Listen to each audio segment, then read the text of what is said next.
भ्रष्टाचार की पराकाष्ठा ऐसी है कि एक ही साल में नदी पर बनी पुलिया 3 बार बह गई। हम गया जी की बात कर रहे हैं, जहां हल्की सी बारिश ने पुलिया के कई गांवों के संपर्क को इस वक्त तोड़ दिया है और लोग परेशान हैं।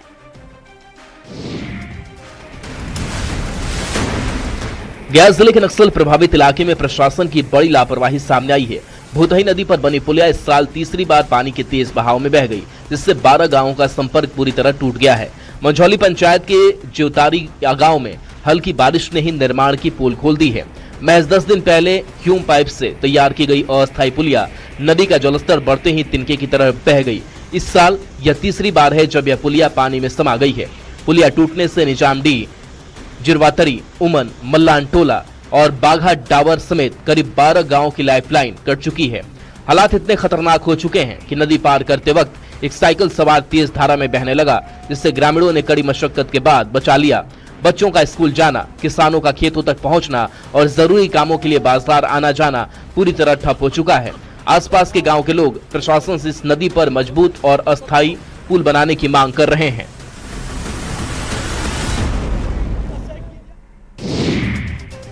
क्या आपने रावण को देखा है? हम रामायण की बात नहीं कर रहे, बल्कि मुंगेर में शिवलिंग के सामने गहरी तपस्या में लीन रावण की बात हो रही है।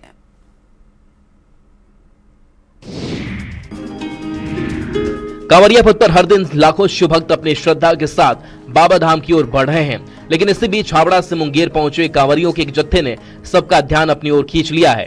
कोलकाता और हावड़ा से आए 24 कांवरियों का यह जत्था अपने साथ करीब 140 किलो वजनी रावण की एक बेहद विशाल और भव्य प्रतिमा लेकर चल रहा है। पूरी तरह से शुद्ध मिट्टी से तैयार की गई इस प्रतिमा की बनावट और कलाकारी बेहद खास है। प्रतिमा में लंकापति रावण को भगवान भोलेनाथ के शिवलिंग के ठीक सामने बैठकर गहरी तपस्या और साधना में लीन दिखाया गया है। इस पारंपरिक और धार्मिक दृश्य का थोड़ा आधुनिक रूप देखने के लिए रावण की आंखों पर चश्मा भी लगाया गया है, जो देखने में बेहद आकर्षक लग रहा है और रास्ते से गुजरने वाले हर शिव भक्त को अपनी ओर आकर्षित कर रहा है। 140 किलो वजनी इस भारी भरकम प्रतिमा का कांवरिया पथ पर देखकर श्रद्धालुओं की भारी भीड़ जुट रही है। लोग इस अनोखी कलाकृति के साथ तस्वीरें और वीडियो भी बना रहे हैं। वहीं इस जत्थे के सदस्यों का कहना है कि पौराणिक मान्यताओं के अनुसार रावण भगवान शिव का बहुत बड़ा भक्त था और इसी को प्रस्तुत करने की कोशिश की गई है। आप घर में हो या फिर बाजार में, हमेशा सचेत रहिए, क्योंकि समस्तीपुर जैसी स्थिति कभी भी कहीं भी पैदा हो सकती है। कभी भी बाजार में ये इस तरीके से आग लग सकती है।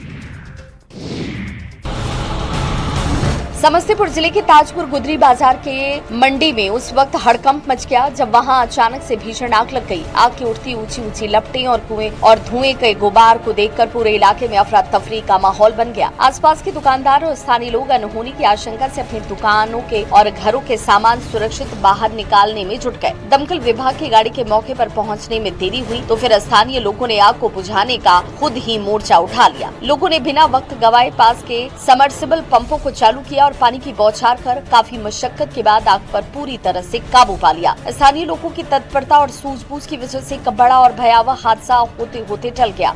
राहत की बात ये रही कि इस घटना में किसी बड़े नुकसान की जानकारी नहीं है। इस भीषण आग के लगने का सही कारण भी साफ नहीं हो पाया। घटना की सूचना मिलते ही ताजपुर थाने की पुलिस मौके पर पहुंची और स्थिति का मुआयना करते हुए छानबीन में जुट गई है। देश की दशा और दिशा क्या होगी, ये अब जेन जी के ऊपर है और मुजफ्फरपुर से आई एक खबर बताती है कि देश का भविष्य उज्जवल है।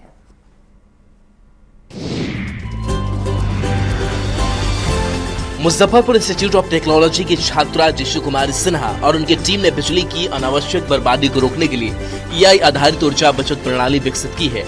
उनके इस project AI powered energy optimisation innovation को आईआईटी पटना के इंक्यूबेशन सेंटर द्वारा 12 महीने के प्री इंक्यूबेशन प्रोग्राम के लिए चुना गया है। इसके प्रोटोटाइप विकास के लिए टीम को 2 लाख रुपए का अनुदान और मेंटरशिप सपोर्ट भी दिया गया है। इस प्रोजेक्ट का मुख्य उद्देश्य स्कूल, कॉलेज, दफ्तरों और बड़े भवनों में होने वाली बिजली की खपत को नियंत्रित करना है। इसमें एआई कैमरों और सेंसर तकनीक का इस्तेमाल किया गया है, जो किसी भी कमरे को अलग अलग जोन में बांटकर वहां मौजूद लोगों की पहचान करता है। कमरे के जिस हिस्से में लोग मौजूद होंगे केवल वहीं की लाइट और पंखे चलेंगे, जबकि खाली हिस्सों में बिजली अपने आप बंद हो जाएगी। साथ ही रोशनी की तीव्रता और पंखे की गति भी जरूरत के अनुसार एडजस्ट होगी। पायलट परीक्षण के दौरान इस तकनीक से 25 से 35% तक बिजली की बचत दर्ज की गई है।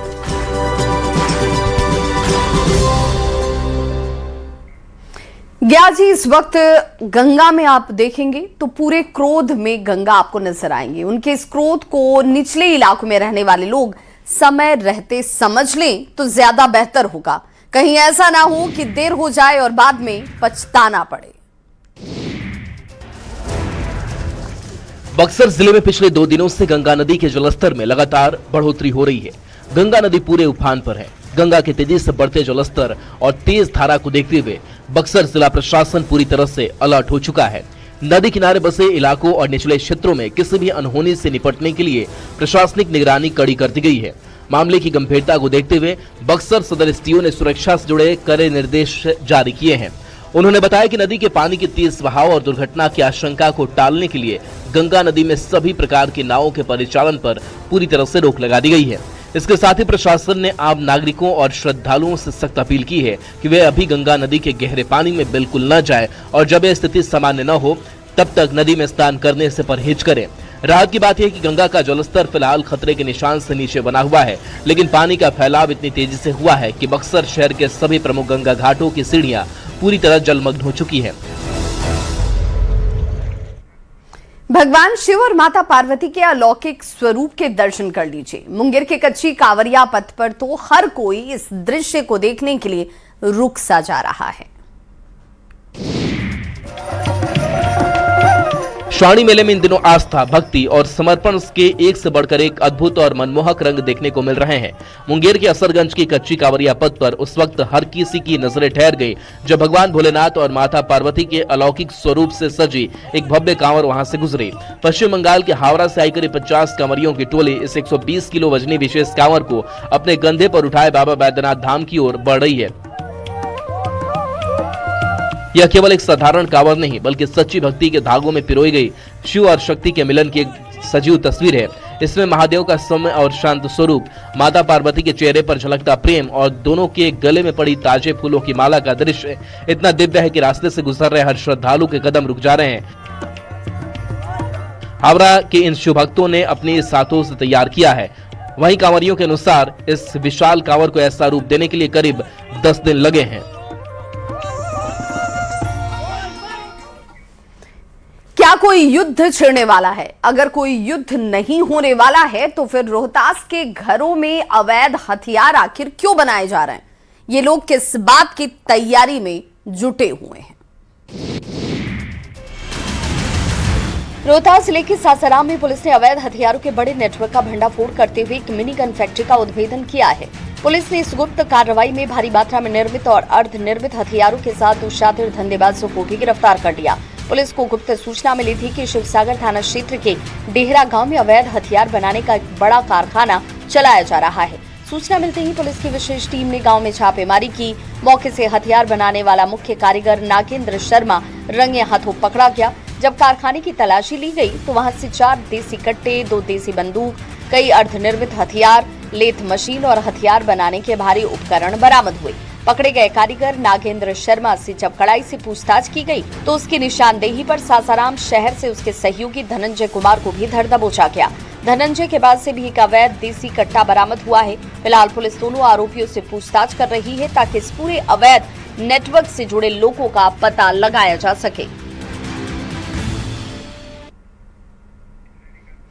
पुलिस कितनी ताकतवर है ये सीतामढ़ी से आई इस खबर से ही जान लीजिए। तस्कर कितना भी शातिर हो, कितना भी चालाक हो, पुलिस के चंगुल से वो बच नहीं पाएगा।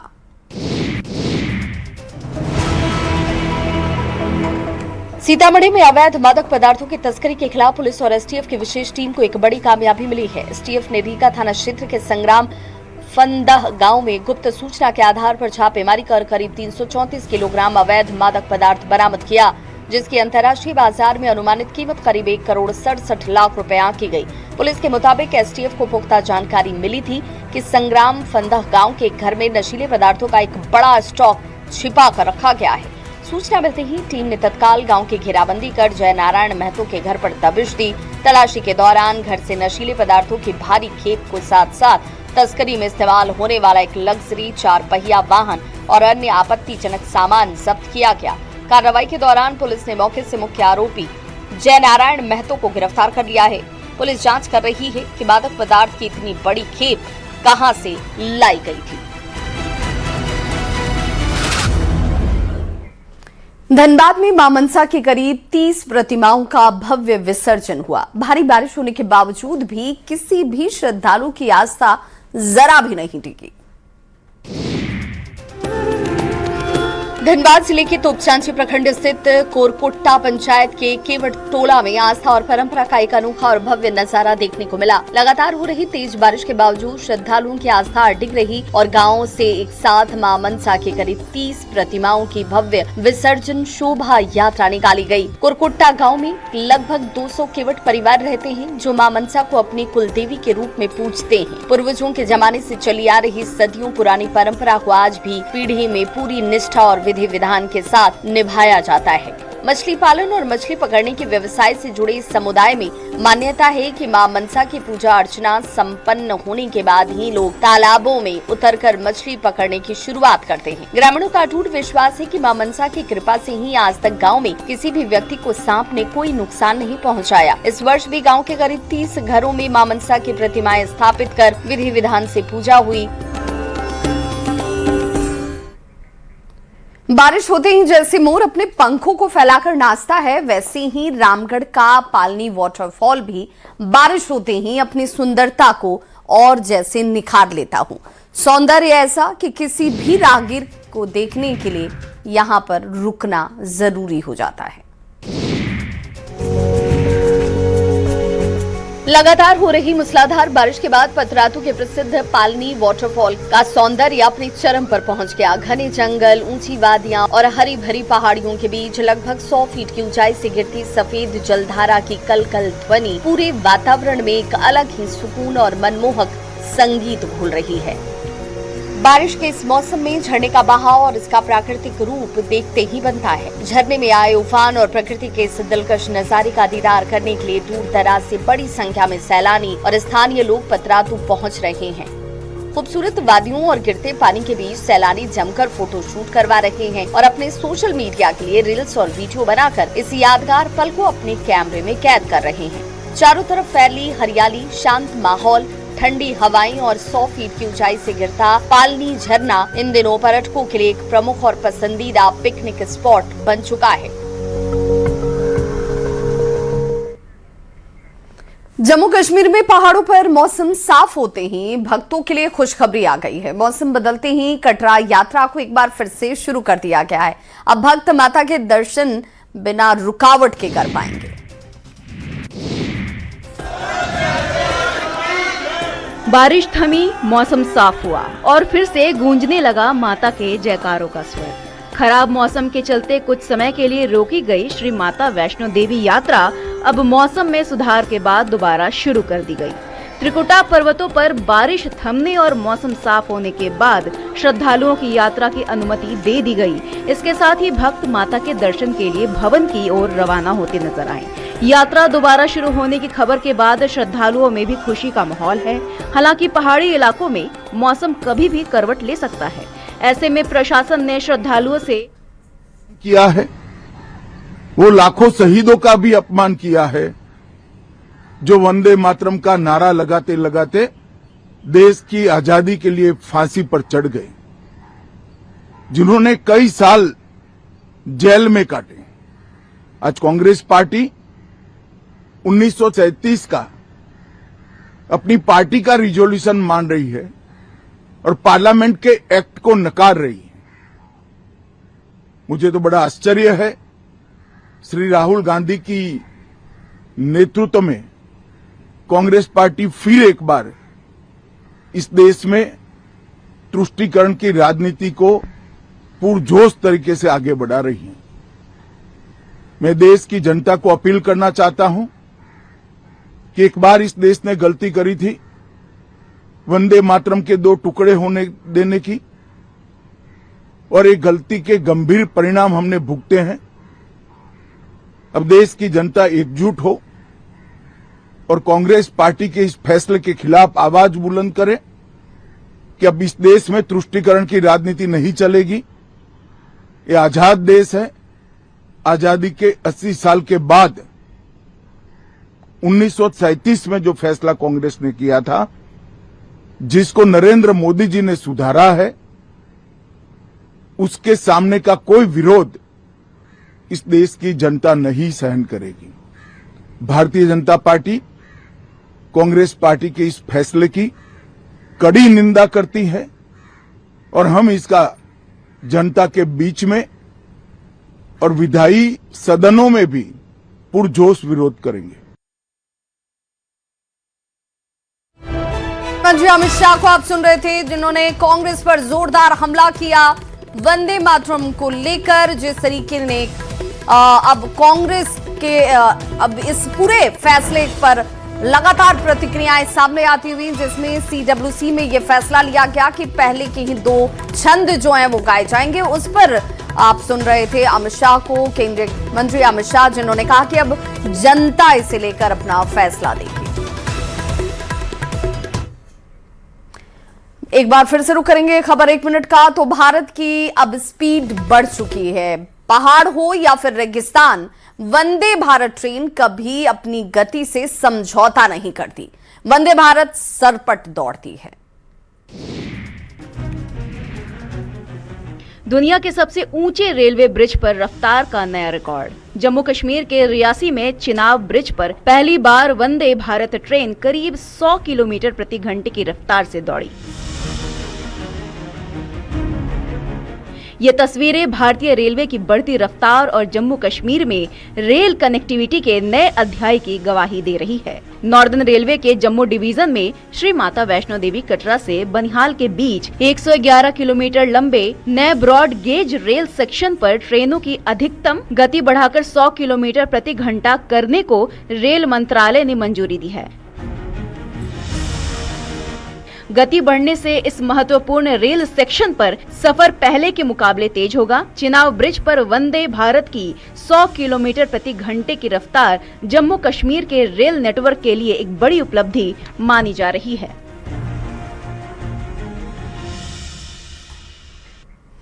बारिश की वजह से देश की राजधानी दिल्ली की रफ्तार धीमी पड़ रही है। बारिश ने दिल्ली की सड़कों को जैसे जकड़ सा लिया हो और यही वजह है कि आम लोग भी परेशान नजर आए।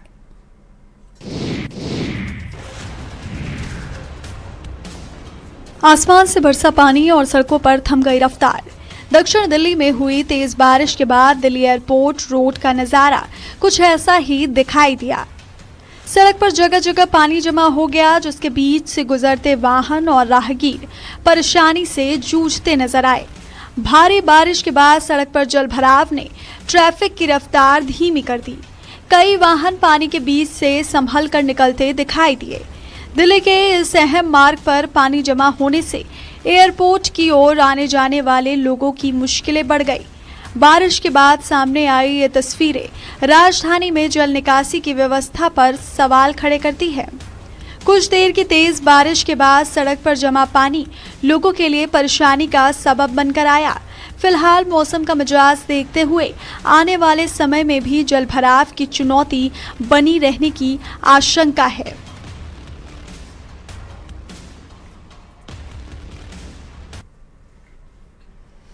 क्या आपने स्वर्ग का रास्ता देखा है? शायद आपको ये रास्ता पता भी नहीं होगा कि ये आखिर है कहां, लेकिन ये स्वर्ग का रास्ता अमेरिका में मिल गया है। ये तस्वीर किसी हॉलीवुड फिल्म का स्पेशल इफेक्ट नहीं है। आसमान में जाती ये सड़क बिल्कुल असली है। आंखों पर अगर यकीन न हो रहा हो तो हम आपको बताते हैं, यह है अमेरिका के व्योमिंग स्टेट की एक बिल्कुल असली चलती फिरती सड़क, जो ऑप्टिकल इल्यूजन के कारण सीधे स्वर्ग की तरफ जाने वाली सड़क लगती है। और यही वजह है कि लोग इसे हाईवे टू हेवन यानी स्वर्ग की सड़क कहते हैं। यह अमेरिका का इंटरस्टेट 80 हाईवे है। व्योमिंग स्टेट में मौजूद है। उतार चढ़ाव के कारण एक खास एंगल बनता है। ऑप्टिकल इल्यूजन से रोमांचक नजारा दिखता है। कम ऊंचाई वाले बादल इससे टच करते हैं। दरअसल जब कोई गाड़ी इस रास्ते पर पूरब की ओर बढ़ती है तो सड़क की अत्यधिक ऊंचाई और लगातार आने वाले उतार चढ़ाव के कारण एक विशेष एंगल बनता है। जब आसमान में कम ऊंचाई वाले बादल छाते हैं तो सड़क का अंतिम छोर सीधे उन बादलों से मिलता हुआ दिखाई देता है। सोशल मीडिया पर वायरल हो रहा पूर्णिया का एक भावुक वीडियो इस वक्त सामने है। जब एक शिक्षक दिल से पढ़ाता है तो वो बच्चों के दिलों में हमेशा के लिए अपनी जगह बना लेता है। गुरु और शिष्य के अनमोल रिश्ते की एक बेहद भावुक कर देने वाली तस्वीर पूर्णिया जिले से सामने आई है। कुल्ला खास प्रखंड के प्राथमिक विद्यालय जनक बाग की शिक्षिका पूजा बोस के तबादले के लिए आवेदन देने की खबर जैसे ही बच्चों को मिली, पूरा स्कूल भावुक हो उठा। अपनी पसंदीदा शिक्षिका के जाने की बात सुनते ही मासूम बच्चे फूट फूट कर रोने लगे। बच्चे शिक्षिका से लिपट गए और रोते हुए उनसे स्कूल छोड़कर न जाने की जिद करने लगे।